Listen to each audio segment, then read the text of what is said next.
नमस्कार दोस्तों, मैं हूं श्याम सुंदर। एक खबर के अनुसार मणिपुर के कुकी आदिवासियों ने एक अखबार शुरू किया है।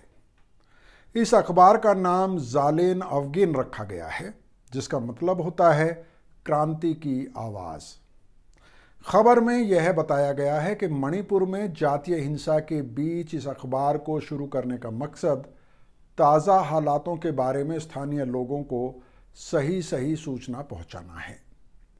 फिलहाल इस अखबार की करीब 1000 कॉपी छापी जा रही हैं, ऐसा बताया गया है।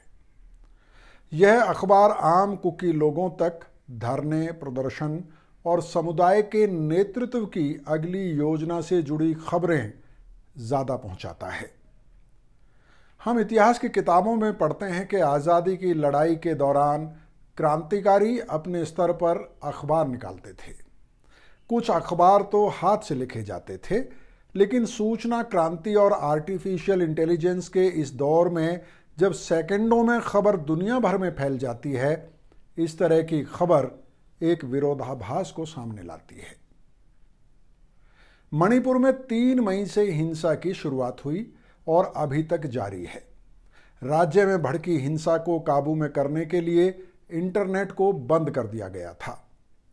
लोकतांत्रिक मूल्यों, मौलिक अधिकारों और अंतर्राष्ट्रीय गतिविधियों पर नजर रखने वाले लोग दावा करते हैं कि भारत दुनिया भर में इंटरनेट पर पाबंदी लगाने के मामले में अव्वल नंबर पर है। भारत में कहीं भी कोई उपद्रव या हिंसा होती है तो उस इलाके में सबसे पहले इंटरनेट बंद कर दिया जाता है। मणिपुर में भी वही हुआ। इंटरनेट बंद करने से हिंसा या अफवाहों को रोकना आसान होता है, ऐसा साबित करने के लिए अभी तक तो कोई स्टडी मौजूद नहीं मिलती है। लेकिन लॉ एंड ऑर्डर लागू करने वाली एजेंसी यानी पुलिस और स्थानीय प्रशासन इंटरनेट बंद कर देता है। मणिपुर में 2 औरतों को निर्वस्त्र कर परेड कराने का वीडियो वायरल होने के बाद मणिपुर में हिंसा पर देश और दुनिया भर में चर्चा के साथ साथ इंटरनेट बैन पर भी सवाल उठे।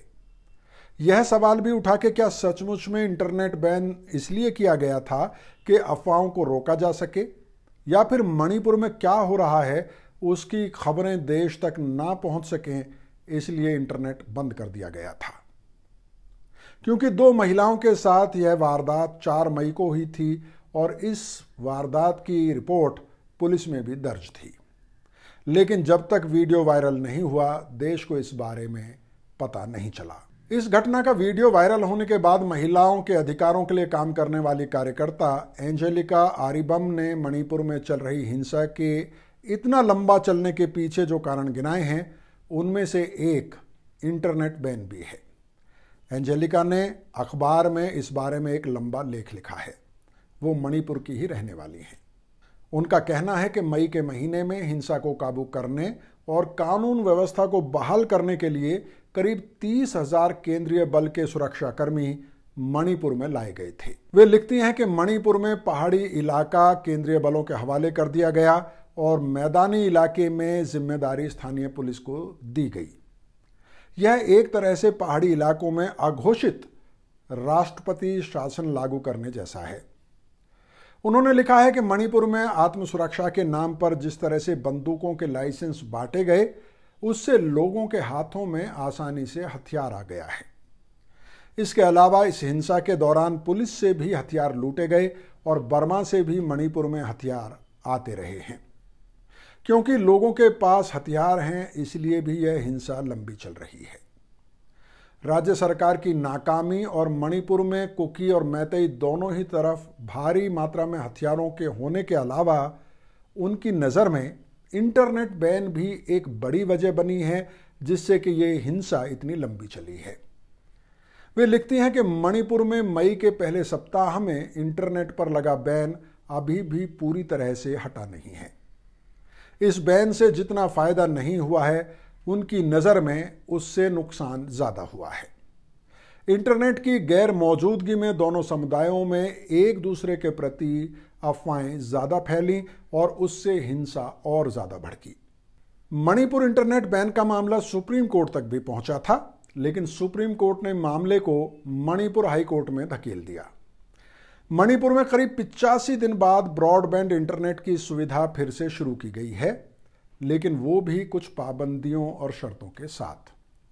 मसलन सोशल मीडिया वेबसाइट खोलने की अनुमति नहीं होगी, वाईफाई या हॉटस्पॉट पर पाबंदी लगी रहेगी, आदि आदि। मोबाइल पर अभी भी इंटरनेट चालू नहीं होगा। मणिपुर में इंटरनेट पर शुरुआत में 5 दिन के लिए पाबंदी लगाई गई थी, लेकिन अब 85 दिन से ज़्यादा हो चुके हैं। मणिपुर पर आपने हमारी ग्राउंड रिपोर्ट्स अगर देखी हैं तो आप समझ सकते हैं कि वहाँ के हालात काफ़ी नाजुक हैं। लेकिन क्या इंटरनेट बैन की वजह से सचमुच में इन हालातों को काबू करने में मदद मिली है या मदद मिल सकती है? इस सवाल का जवाब ज़रूर तलाशा जाना चाहिए, क्योंकि आज के जीवन में इंटरनेट सिर्फ मनोरंजन के लिए नहीं बल्कि ज़िंदगी की एक अहम ज़रूरत बन चुका है। बहुत बहुत शुक्रिया।